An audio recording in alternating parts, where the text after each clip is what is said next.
Միացյալ Նահանգներում բազմաթիվ հայ միգրանտներ են ձերբակալվել վերջին մեկ շաբաթվա ընթացքում։ Ձերբակալությունների մեծ մասը տեղի է ունեցել հունիսի 3-ին, 4-ին, երբ մարդկանց կանչել են միգրացիոն ծառայություն, որոշ փաստաթղթեր ստորագրելու պատրվակով, բայց անմիջապես ձերբակալել են ու բոլոր ներկայացածներին տեղափոխել միգրացիոն բանտեր։ Հայ միգրանտների շահերը պաշտպանող փաստաբաններն են նույնիսկ ապշած։ Ասում են, ապօրինի միգրանտներին նահանգներից արտաքսելու Թրամփի քաղաքականությունը չափից ավելի ագրեսիվ ընթացք է ստացել։ Անխնա ձերբակալում են բոլոր անօրինական միգրանտներին, որոնք նահանգներ են ոտք դրել վերջին 2 տարվա ընթացքում։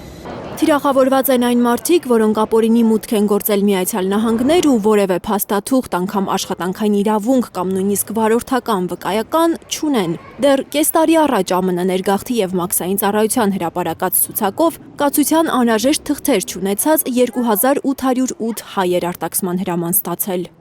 Փողոցներում ուժեղացել է միգրացիոն ծառայության հսկողությունը։ Ոստիկանները անսպասելի կանգնեցնում են մարդկանց փաստաթղթերը ստուգում։ Որոշ հայաշատ շրջաններում իրավիճակն այնքան լարված է, որ շատերը խուսափում են հանրային միջոցառումների մասնակցել, աշխատանքի գնալ։ Շատ փոքր բիզնեսներ ժամանակավորապես փակվել են։ Բայց միգրացիոն այս խիստ քաղաքականությունն էլ չի բավարարում Թրամփին։ Վերջերս նա սպառնացել է անօրինական ներգաղթյալներին դժոխքի վերածել նրանց կյանքը, եթե չհեռանան նահանգներից։ Հայկական ազգային կոմիտեն դատական հայց է ներկայացրել ԱՄՆ ներքին անվտանգության դեպարտամենտի դեմ, պնդելով, որ միգրացիոն այս խիստ գործողությունները խախտում են ներգաղթյալների սահմանադրական իրավունքները և հիմնված են ազգային խտրականության վրա։